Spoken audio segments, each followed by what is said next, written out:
కేసీఆర్ ఒప్పందమే రాష్ట్రానికి మరణ శాసనం.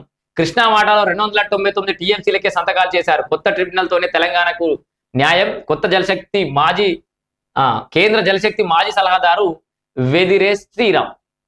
చూడరు ఆ ఒక్క సంతకం చేయకుండా ఉంటుంటే నిన్న వచ్చి మళ్ళా నీళ్ల సంగమని ఏంది అదో తోకమట్ట సమ్మిట్ అని ఇవినే ఉన్న మెస్సిని తెచ్చిరని మస్తుగా నరికింది కదా కేసీఆర్ బాబు. మనకి ఎందుకంటే మన స్లాంగ్ లో మాట్లాడేసరికి మన భాషలో మాట్లాడేసరికి మనం అట్రాక్ట్ అయినది తప్పితే వినసొంపుగా మాట్లాడేంత మాత్రాన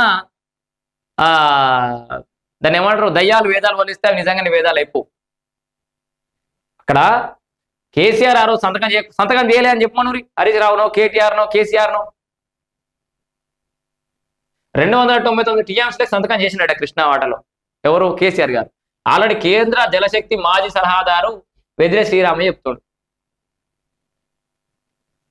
ఇప్పుడు కుల్లం ముచ్చట వద్దాం బై. ఇప్పుడు రాష్ట్రం విడిపోయినప్పుడైతే ఎవరున్నారు? ఎవరు అధికారంలో ఉన్నారు? ఎవరు పవర్లో ఉన్నారు? విడిపోయిన సమయానికి విడగొట్టేటప్పుడు ఉన్న పెద్ద మనుషులు ఎవరు?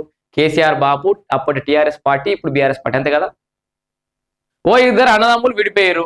ఆ ఇంట్లో సామాన్లన్నీ అటు ఇటు చదివారు, ఆస్తి పంపకాలు చేసారు, అన్ని చేసారు. చేసినప్పుడు ఒక ఇద్దరు పెద్ద మనుషులు ఉన్నారు. ఓ 5 కాగితాలు రాసుకున్నారు, సంతకాలు పెట్టుకున్నారు. ఒక 5-10 ఏళ్ల తర్వాత మళ్ళా పంచాయతీ వచ్చింది ఏదో వాటాల కాడ. అప్పుడు ఎవరు పిలుస్తారు? మళ్ళా ఎవరిని నిందిస్తావు నువ్వు? ఇప్పుడు ఆ ఇంట్లో ఎవడు ఉంటున్నావు ప్రస్తుతానికి వాడిని నిందిస్తావా? అప్పట్లో విడిపోయినప్పుడు ఉన్న పెద్ద మనుషులను నిందిస్తావా? మళ్ళీ పెద్ద మనుషులను పిలుస్తామా లేదా? అన్నాడు ఆ పంచాయతీ అయినప్పుడు ఆ రామచంద్రారెడ్డి ఉండే, ఈ ఎల్లారెడ్డి ఉండే, ఈ మల్లగౌడ్ ఉండే అని చెప్పేసి పిలిపిస్తామా లేదా? వాళ్ళే కదా విడిపోయినప్పుడు మాట్లాడినటువంటి కారకులు. వాళ్ళు మంచి అయినా చెడైనా వాళ్ళదే కదా బాధ్యత. మరి తెలంగాణ రాష్ట్రం విడిపోయినప్పుడు మీరుండి, విడిపోయిన వెంటనే మీరు అధికారంలో ఉండి, 10 ఏళ్ళు ఉమ్మడి రాజధానిగా ఉన్నన్ని రోజులు మీరే రాష్ట్రంలో అధికారంలో ఉండి ఏ సంతకాలు మేము చేయలే, మేమేమి ఇయ్యలే, మంచిగా ఏదన్నా క్రెడిట్ వచ్చేది ఉంటేనేమో మంచి విషయం వస్తేనేమో పాజిటివ్ టాక్ వస్తేనేమో మీది, కింద మీద అయితేనేమో అధికారం మీద దోషేసుడు, లేకపోతే ఇప్పుడు ప్రభుత్వం మీద దోషేసుడా? సింపుల్ ముచ్చట అర్థమైంది కదా. ఏర్పడ్డప్పుడు ఉన్న పెద్ద మనుషులు ఎవరు? కేసీఆర్ అండ్ కోనే కదా. అప్పుడు సంతకాలు చేసిరు. ఇప్పుడున్న ప్రభుత్వాన్ని ఎట్లా నిందిస్తూ వచ్చి వాళ్ళు 2 ఏళ్ళు కాలే, వాళ్ళతో ఏం కాలేదని అంటున్నాం మనమే. వాళ్ళతో ఏం కాదని మీరే అంటారు.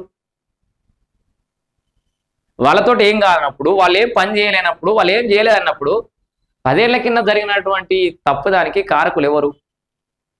ఇగో కేసీఆర్ ఒప్పందమే రాష్ట్రానికి మరణ శాసనం అయిందని చెప్పేసి 299 టీఎంసీలకే సంతకాలు చేసిరని కేంద్ర జలశక్తి మాజీ సలహాదారే చెప్తుండు. దీని మీద మాట్లాడుదాం. కేసీఆర్ బాబుని రిప్లేస్మెంట్ పెట్టమని, చలో అసెంబ్లీకి రమ్మని. ప్రతిసారి ఇదేదో నేను లాంతర్ పట్టుకొని వెళ్తున్నాయి, ఇక రేపటి నుంచి చూద్దామే అదే సినిమాలో. ఇక రేపు నేను కూడా గదే అనుకుంటా, రోజు పొద్దుగా లేచి వాకింగ్ పోదామని. రోజు పొద్దుగా నేను రాత్రి అలారం పెట్టుకుంటే పొద్దుగాల పని చేస్తా. కేసీఆర్ బాబు నా లెక్కనే ఉన్నాడు. ఇక పోతా రేపటి నుంచి వెళ్తా అంటాడు. అది అటే ఏకతుర్తి సభలో గదే చెప్పిండు. మళ్ళీ 7-8 నెలల తర్వాత నిన్న గదే చెప్పిండు. మళ్ళీ 6 నెలలకు ఎప్పుడు వచ్చి మళ్ళీ గదే చెప్తాడు. అంతకు మించి ఏముండదు. ఇక్కడ కేసీఆర్ ఒక్క సంతకం తెలంగాణకు మరణ శాసనమైంది. దాన్ని మళ్ళా ప్రతిసారి ఏం చేస్తుండు? ఆంధ్ర ఏర్పాటే తెలంగాణకు ఏంది శాపమైందని నేను ఏదో మాట్లాడుతుండు. ఆంధ్ర ఏర్పాటే నాకు అర్థం కాదు. మనమే కదా విడిపోయింది. ఆంధ్ర ఏర్పాటు ఇబ్బంది అయిపోయిందంటే ప్రతిసారి చంద్రబాబు నాయుడిని తీసుకొచ్చి లేకపోతే ఆంధ్రాని తీసుకొచ్చి అయిపోయింది. అది మనం ఉమ్మడి ఆంధ్రప్రదేశ్గా ఉన్నప్పుడు కొట్లాడినాం, 2 కాల సిద్ధాంతం అన్నాం, చంద్రబాబు తరిమి కొడతామన్నాం, తరిమి కొట్టినాం, పార్టీ లేకుండా చేసినాం, ఆనవాళ్ళు లేకుండా చేసినాం, తెలంగాణ ఏర్పాటు చేసుకున్నాక ఆంధ్రలో అరికాలు ముద్దు పెడతా అన్నది నువ్వే, వాళ్ళకి ముళ్ళు నాటినా పండుతోటి తిత్తా అన్నది నువ్వే, ఓట్ల కోసం వాళ్ళు ఎక్కడికి పోవాల్సిన అవసరం లేదన్నది నువ్వే, లగడపాటి దగ్గరికి వచ్చి కరెంటుగా ఉన్నది నువ్వే. తెలంగాణ రాష్ట్రం ఏర్పడిన తర్వాత వాళ్ళతో వ్యాపారాలు చేస్తుంది నీ అల్లుడు కాదా? 10 ఏళ్లలో ఆంధ్ర వాళ్ళు ఇంకా బలంగా ఎదగడానికి కారకులు అయింది ఎవరు? మీరు కదా. ఇప్పుడు మళ్ళీ ఆంధ్ర ఎంతసేపు సెంటిమెంట్ కావాలి. ఇప్పుడు ఏం చేయాలి? ఇక అక్కడ చంద్రబాబు నాయుడు మీద పడితే, ఆంధ్ర మీద పడితే వాళ్ళు ఇక్కడికి వస్తారు అని ఏదో సెంటిమెంట్ రాజేసి, ఎందుకంటే ఇప్పుడు మీకు సెంటిమెంట్ లేదు కదా, సానుభూతి లేదు కదా.